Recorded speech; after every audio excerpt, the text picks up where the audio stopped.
The last time my daughter remembered my retirement anniversary, my husband, Leonard, was still here to remind her. That thought came to me at 9:47 in the evening on what should have been one of the proudest nights of my life as 30 years as a registered nurse at St. Michael's Hospital in Toronto, 3 decades of 12-hour shifts, missed Christmases, and coming home smelling like antiseptic to make sure my daughter Carolyn had dinner on the table and her homework checked. And there I sat in my kitchen in Oakville, alone, eating leftover soup I'd made for myself, waiting for a phone call that never came. The house was quiet except for the furnace kicking on and the sound of the neighbor's dogs somewhere down the street. Leonard's reading chair still sat by the window exactly where he'd left it. I hadn't moved it in 2 years. Some nights I still turned to say something to it out of habit. When my phone finally rang at 10:15, I actually straightened up. My heart did that embarrassing thing where it lifts before your brain can warn it not to. It was Carolyn. "Hi, Mom," she said, cheerful in that distracted way she'd developed since marrying Derek Hollis. A tone that meant she was probably folding laundry or scrolling through something while she talked to me. Quick question. Did Dad ever put the Muskoka property in a joint trust or just his name? I looked at the soup bowl in front of me. "It's my retirement anniversary tonight," I said. There was a pause, a short one. "Oh, right, of course, congratulations," and then, without missing a beat, "So about the property?" I told her I'd have to look into it and said goodnight. After I hung up, I sat at that kitchen table for a long time. The refrigerator hummed. A car passed outside. And somewhere between the silence and the leftover soup, I made a quiet decision, though I didn't have the words for it yet. All I knew was that something had shifted. Something small and permanent, the way a hairline crack moves through old plaster. You don't notice it happening. Then one day the whole wall looks different. The next morning I woke up earlier than I needed to. For a few seconds the day felt ordinary. Then I remembered. 30 years. Not even a card. I made tea and stood at the kitchen window watching the October light move across the backyard. Leonard used to love this yard in autumn. He'd spend whole weekends out there raking leaves into piles just so our granddaughter Nadia could run through them. She was 11 now. She'd texted me a string of heart emojis the night before with a voice note that said, "Happy Retirement Day, Grandma. I made you a drawing. I'll bring it Saturday." I'd listened to it 3 times. At least someone remembered. I carried my tea to the dining room. I'd set the table the night before out of some stubborn optimism. 2 place settings, a candle, the good napkins. Carolyn and Derek lived 40 minutes away. I'd mentioned the date 4 separate times over the past month. I suppose I thought that mattered. I blew out the unlit candle and put the napkins away. By noon, I'd cleaned the kitchen, reorganized the linen cupboard, and started going through a box of old photographs I'd been meaning to sort for months. That's how I kept myself moving when the alternative was sitting still with my own thoughts. The photograph stopped me cold. There was Carolyn at 7, sitting on my lap at the kitchen table, while I studied for my nursing recertification, her small head leaning against my arm. Another one of her at 14, at the hospital Christmas party, wearing my stethoscope and grinning like she'd won something. And then, the one that caught in my throat, a photo taken in the parking lot of St. Michael's on my very first day. Leonard in his wool coat, Carolyn barely 4 years old, both of them holding a handmade sign that said, "We're proud of our nurse." Leonard had drawn it himself in red marker. I set that photo face down on the table and went to make more tea. The call from Carolyn came 3 days later. Not to apologize. To ask whether I'd given any more thought to what would happen to the cottage. "Derek and I were talking," she said, "and we think it would make more sense to have it assessed now rather than later, while the market is still strong." I was in the middle of folding laundry. "While the market is still strong," I repeated. "It's just practical planning, Mom. Carolyn, your father bought that cottage the summer you were born.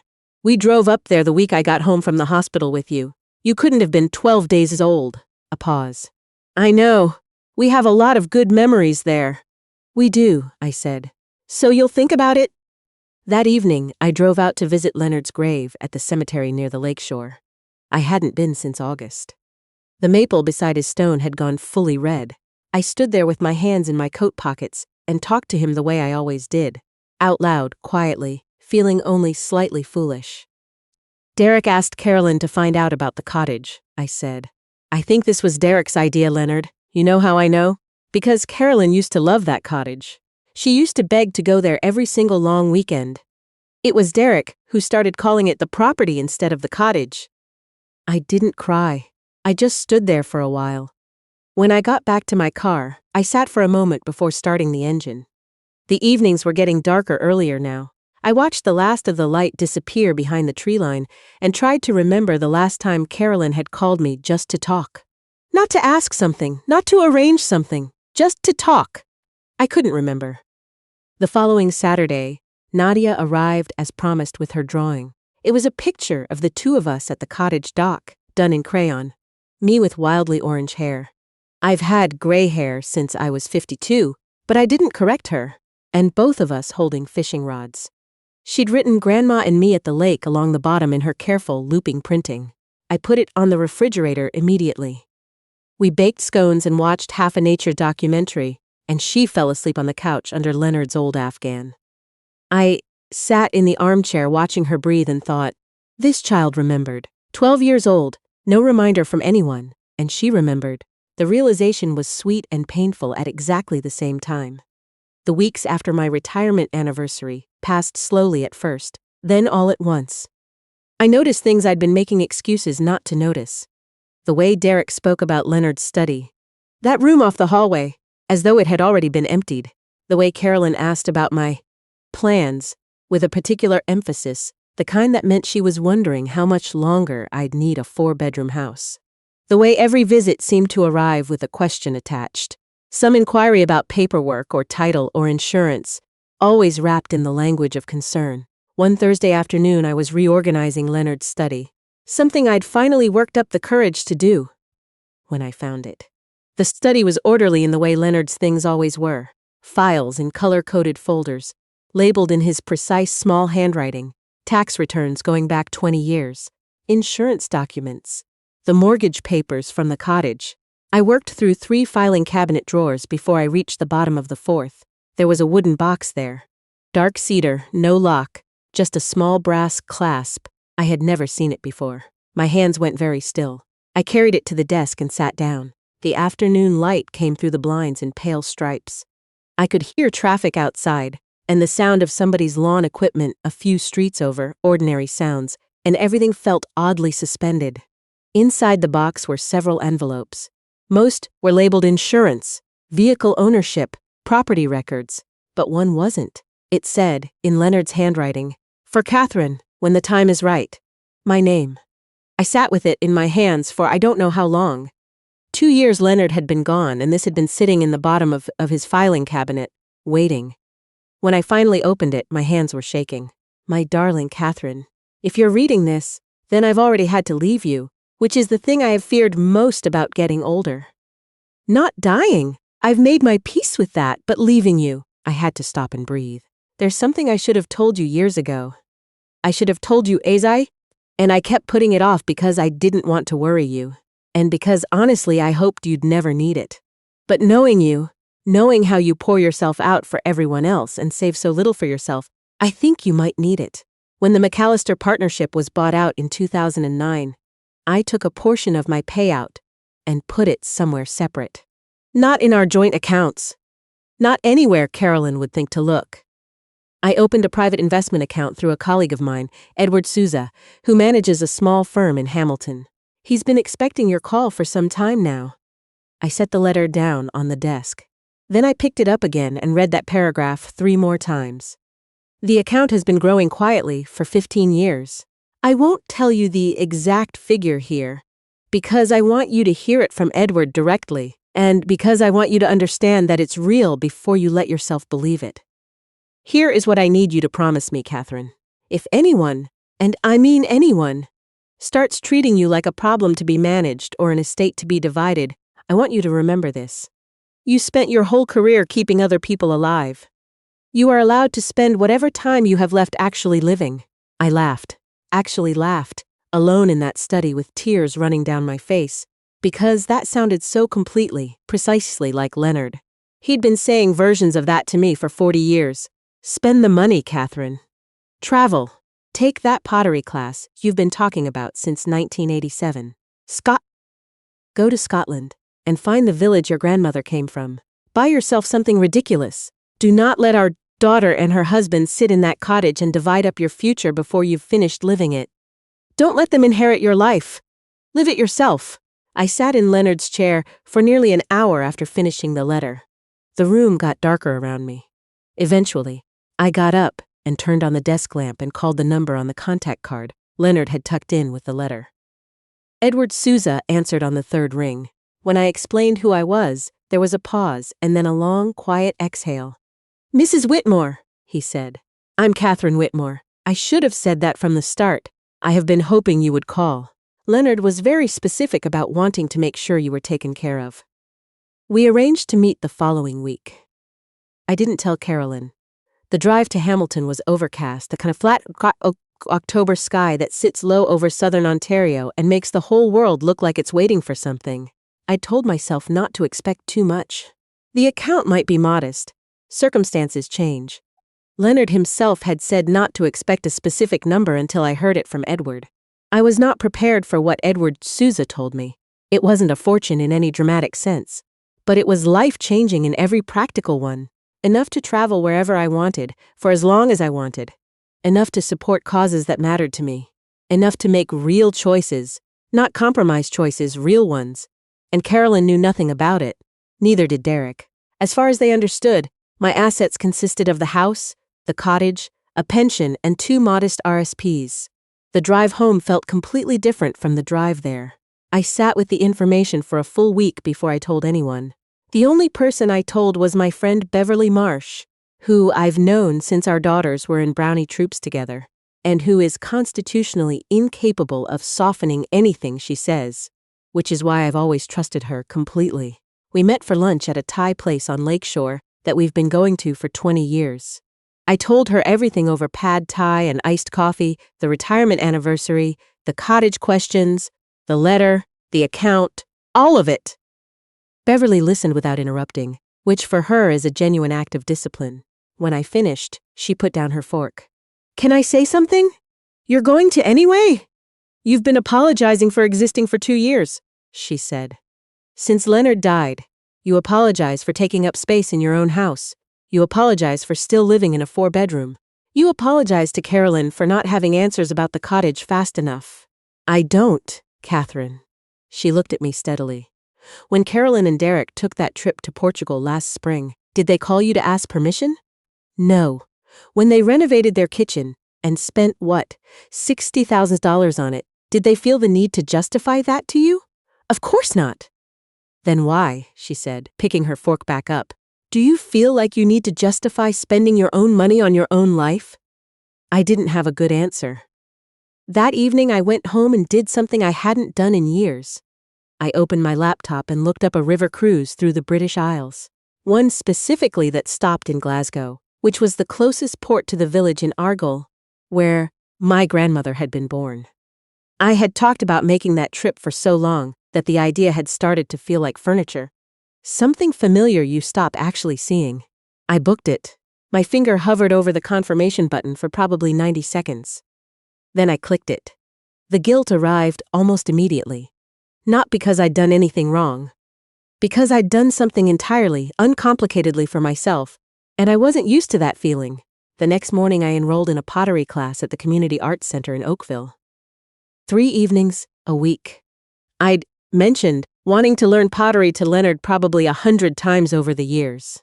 He'd bought me a gift certificate for a class once, years ago, and I'd let it expire because there was always something else that needed doing. I didn't let anything expire this time. 2 weeks later, Carolyn called about the cottage again. "Mom, I noticed there were some charges on the visa." She paused. "Like larger ones?" I was in the kitchen making soup. "I booked a trip, a river cruise, British Isles. I'm going to find Grand's village in Argyll." A very long pause. "By yourself? Beverly is coming with me." "Mom, that must have been." She stopped herself barely. "It was," I said pleasantly. The silence that followed had a particular texture to it. Not anger, not exactly. Something more like recalculation. "We should probably talk," she said finally. "About long-term planning." "We probably should," I agreed. But not tonight. I have pottery. After we hung up, I stood at the kitchen counter for a moment. Then I smiled. Not because I was winning something, because I hadn't explained myself. I hadn't apologized or justified or offered a detailed accounting of my own finances to my own daughter. I had simply stated my plans and gone to pottery class. That small thing felt enormous. The weeks that followed were different in a way I'm still finding the right words for. I started looking forward to things again. Not obligations, not appointments, not the particular low-grade dread of waiting for the next conversation about the cottage. Actual things. Tuesday evenings, with clay on my hands and a kind instructor named Helen, who never once suggested that 63 was too old to learn something new. Long walks along the lakeshore with Beverly. Planning the Scotland portion of the cruise, in more detail than strictly necessary, with a notebook and colored markers, the way I used to plan family camping trips when Carolyn was small. I started sleeping better. Then Carolyn and Derek invited me for dinner. The invitation came by text. Sunday dinner, just family, nothing fancy. It arrived on a Thursday, which gave me 3 days to feel cautiously optimistic about it, and then cautiously suspicious. The truth is, I knew something was coming the moment I saw just family. That particular phrase, in that particular context, had started to mean something specific. Derek answered the door when I arrived. He was warm in the way he's always warm, attentive in a surface way that's always reminded me of a good hotel. Smooth, professional, fundamentally transactional. "Catherine," he said, which is what he calls me. "Never Mom. Come in." Carolyn was in the kitchen. The table was set nicely. There was wine open. Nadia was upstairs. I could hear music from her room, and for the first 40 minutes dinner was almost pleasant. We talked about Nadia's swimming, Derek's work, the early snowfall they were predicting. Then Derek refilled his wine glass and said, "So, the British Isles thing." I looked at Carolyn. She looked at the table. "It sounds like quite an undertaking," Derek said carefully. "It's a cruise," I said. "They do most of the undertaking." "Right! Right!" He smiled in a way that didn't reach anything. "We just want to make sure you're being thoughtful about the bigger picture." "What bigger picture is that?" Carolyn jumped in, using the careful voice she uses when she's been practicing what to say. "Mom, we're just a little concerned. The spending has been, it's more than usual." "I spent 40 years being less than usual," I said. "I think I can afford to adjust." The table went quiet. Derek put down his wine glass. What came next didn't come from Carolyn. It came from Derek, and it was the most honest thing he'd said to me in 11 years of being my son-in-law. "We've been counting on that cottage being part of our financial planning," he said. "For the future." The room became very still. Carolyn didn't look up. I set down my fork. "Derek," I said, "the cottage was Leonard's and mine. We saved for it for 6 years. We drove Carolyn there when she was 12 days old, and she screamed the entire 4-hour drive. And Leonard and I laughed until we cried. It is not part of your financial planning. It is part of my life." Nobody spoke. "And if I decide to spend every last dollar I have seeing Scotland and taking pottery classes and leaving the cottage to Nadia when I'm gone," I said, "that is entirely my decision to make." Derek's expression shifted into something I recognized immediately. The look of a man recalculating whether the situation can be recovered. It could not. Carolyn finally looked at me. Her expression wasn't angry. It was something closer to embarrassed. Not of me, I realized, but of herself. Of the conversation she'd agreed to be part of. I drove home that evening with the window cracked and cold air coming in off the lake, and I thought, I am not angry. I was not performing that speech for Derek's benefit or Carolyn's. I meant every word of it, and it had cost me nothing to say it, which told me that something had changed. That I had finally stopped being afraid of the truth. The letter came 3 weeks later. It was from a law office in Mississauga, addressed to me. It suggested, in very careful language, that recent changes in spending patterns among seniors sometimes warranted a review of financial decision-making capacity. I read it twice. Then I called my own lawyer. Sandra Patel has handled my family's legal affairs for 14 years, and she has the particular quality of making you feel immediately that whoever has decided to create a problem for you has made a serious tactical error. "They're fishing," she said after reading the letter. "For what?" "For evidence that you're impaired in some way, that your judgment can be questioned." She put the letter down. Catherine, tell me something, before you booked that cruise. Had Derek or Carolyn ever once expressed concern about your health or your cognitive ability? I thought about it. No. Has anything changed about your health recently? I take a blood pressure medication. I started yoga. Sandra actually smiled. Then they have nothing. She paused. This letter is a warning signal. It means they're serious. It also means they're nervous. People who are confident tend not to do things like this. I went home and made dinner, and thought about what she'd said. People who are confident don't do things like this. Carolyn called that evening. Not about the letter. She didn't mention it, and I didn't either. She called, I think, because she was feeling the weight of what was happening and didn't quite know how to say so. We talked about Nadia's swimming meet. We talked about the early snow. We talked around everything important the way families sometimes do when the important things are too large to approach directly. When she said goodnight, she paused before hanging up. Mom, she said. Yes. A long pause. Nothing. Good night. I stayed up late that night, sitting in Leonard's chair by the window. The street outside was quiet. The maple in the front yard had lost almost all its leaves. I thought about Carolyn at 7, leaning against my arm while I studied. I thought about her at 14 with my stethoscope. I thought about the signs she and Leonard had made for my first day at the hospital. I didn't stop loving her that night. That's not what happened. What happened was something quieter. I stopped waiting for her to become who she used to be, and I started deciding who I was going to be instead. There is a difference between those two things that I don't think I fully understood until that night. The following Sunday, I took Nadia to the art gallery in Burlington. She'd been learning about the group of 7 in school and wanted to see actual paintings, not photographs in a textbook. We spent 2 hours there.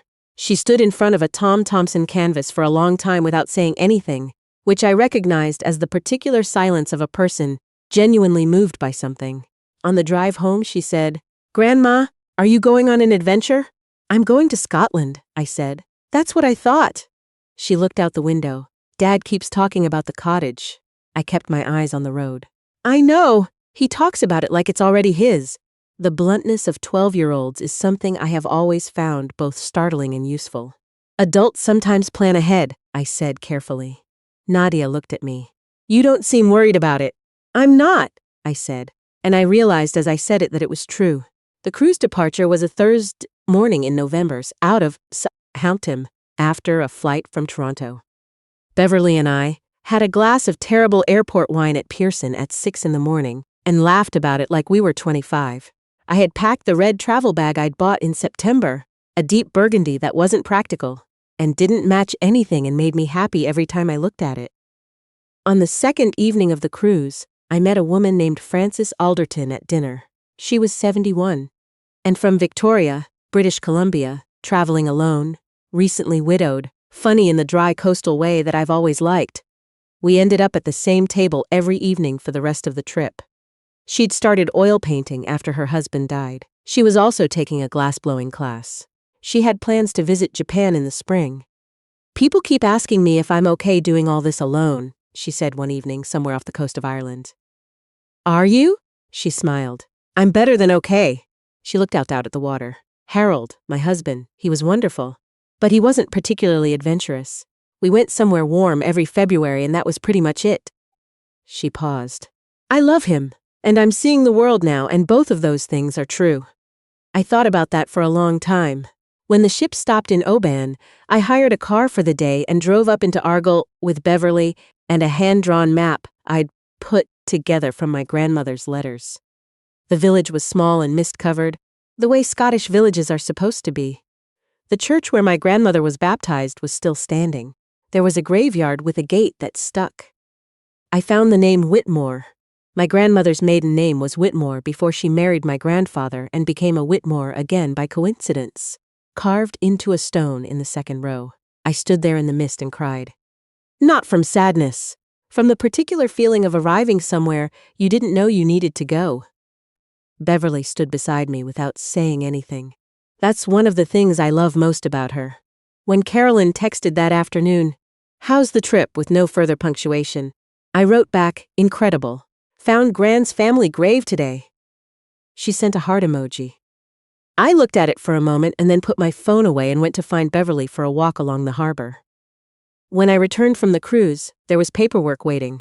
Not from the law office this time, from Sandra Patel's office, because in the weeks before I'd left, I had sat with Sandra and spent 2 long afternoons making decisions I should have made years earlier. Decisions about what I actually wanted, about what my life had been and what I intended the remainder of it to be. The final document was my revised will. Sandra had it ready the week I got back. I sat across from her in her office and read through it one last time. It was not the will of a woman administering an estate. It was the will of a woman who had thought carefully about what mattered and why. A significant portion of my assets, including the investment account Leonard had left me, would establish 2 things: a bursary fund at St. Michael's Hospital for nursing students facing financial hardship, and a community support fund for seniors in Oakville experiencing isolation.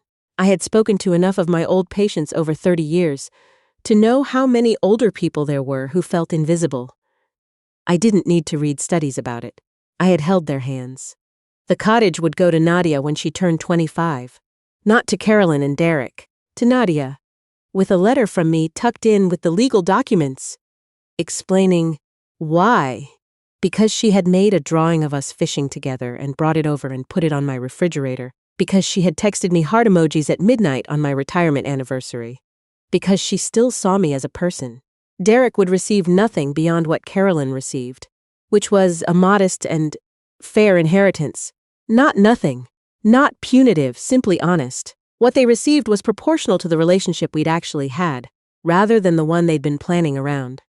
There was one more thing. Leonard had left a letter addressed to Carolyn in the cedar box, a sealed one I hadn't opened, because it was hers. I had Sandra arrange for it to be delivered to Carolyn along with a formal notification about the estate. I didn't know what Leonard had written. I only knew he had written it, which meant he had anticipated this moment too. That is the thing about Leonard. He always thought 3 steps ahead. He just didn't always tell me about it. The phone call from Carolyn came on a Tuesday evening in January. I was in the kitchen finishing a bowl of soup, proper soup this time, made from stock I'd started the night before, when her name appeared on my screen. She'd received the notification about the estate earlier that day. I knew because Sandra had told me the documents had been sent. Mom. Her voice was different, quieter, something in it that I hadn't heard in a long time, not since she was young and had done something she wasn't proud of. Carolyn. I got the letter. A pause. Dad's letter. I didn't say anything. I didn't know, she said. Her voice broke on the last word. I waited. About the second mortgage you took out when the hospital cut positions in 2003. I didn't know you went back to night shifts when Derek lost his job that first year. Before I even told you we were struggling. She stopped. I thought you had always had the money. I thought it was just there. I sat down at the kitchen table. Dad wrote it all down, she said. Everything. Every single thing. Outside, January made the windows rattle softly. I thought of Leonard, writing that letter at his desk late at night in his careful handwriting, wanting his daughter to understand what she'd never thought to ask about. He was very thorough, I said. A small, wet laugh. Then silence. Then, Mom, I forgot your retirement anniversary. You did! She stopped. The cottage. I'm so sorry about the cottage. I think Derek, and I think She couldn't seem to finish any of the sentences, which was unusual for Carolyn. She always finishes her sentences. I'm sorry, she said finally. Just that. Real apologies have a sound to them that's different from explanations. I've been a nurse for 30 years. I know the difference between a vital sign and noise. I know, I said. We talked for almost 2 hours. Not about the estate, not about the cottage, not about what was coming next. About Leonard. About when she was small. About the camping trips and the hockey practices and the time she was 15 and got lost on a school trip in Ottawa and called me in tears from a payphone, and I drove the 5 hours to get her because she didn't want to wait for the bus. About things we hadn't talked about in years because there had always been something more immediate. Some practical thing. Some logistics, some arrangement. When we finally said goodnight, Carolyn paused the same way she had that other night on the phone. But this time she finished the sentence. Mom, she said, you look different in the pictures from Scotland. Different how? A pause. Happier. she said. You look like yourself. The community celebration happened in March on what would have been Leonard's 71st birthday. I'd chosen the date intentionally. The community center in Oakville was warm and full of people. Nurses I'd worked with, old neighbors, pottery classmates, Beverly, Sandra, Frances Alderton, who had driven in from the airport on her way back from somewhere, Nadia in a new sweater with her hair done up in a way that made her look suddenly older. Carolyn came. She arrived a few minutes late, which is standard for Carolyn. She stood in the doorway for a moment, looking uncertain about her welcome, and then I crossed the room and she hugged me properly, the way she used to when she was young and had been away somewhere and was glad to be back. You came, I said. Of course I came, she said into my shoulder. The evening included the formal announcement of the bursary fund. Several nursing students from the current cohort at St. Michael's were there. One of them, a young woman, maybe 23, the age Carolyn was when Nadia was born, gave a short speech about what the support would mean for her. Her voice shook slightly at the end. I recognized the particular steadiness of someone holding something large. Nadia found me afterward. Grandma, she said. She had a piece of cake in one hand and looked very serious. Is the cottage really going to be mine someday? Someday far from now, I said. She nodded slowly, absorbing this. I'll keep the dock the way it is, she said. Grandpa built it. My throat tightened. I know, she said, and then she went back for more cake. Later, when most of the guests had drifted to the other end of the room, Carolyn stood beside me, watching the nursing students talk to each other. Do you think Dad would have liked this? She said. He would have taken credit for it, I said. She laughed, a real one, the kind that scrunches up her nose the way it did when she was 8 years old. I'd missed that laugh. Mom, she said, I set a reminder. For your birthday in April, and next year's retirement anniversary, I set both of them. I looked at her. I set 3, actually, she admitted. 2 weeks before, 1 week before, and the day of. Just to make sure. I thought about Leonard's letter in the cedar box. I thought about the sign he and Carolyn made for my first day at the hospital, red marker on a piece of poster board. I thought about a 12-year-old girl sending me voice notes with her drawings. I thought about a village in the mist with a gate that stuck. I thought about all the years I had spent making sure everyone else was taken care of, and all the years I had ahead of me that were still mine. 3 reminders, I said. 3, Carolyn said, and for the first time in longer than I could easily say, I believed her.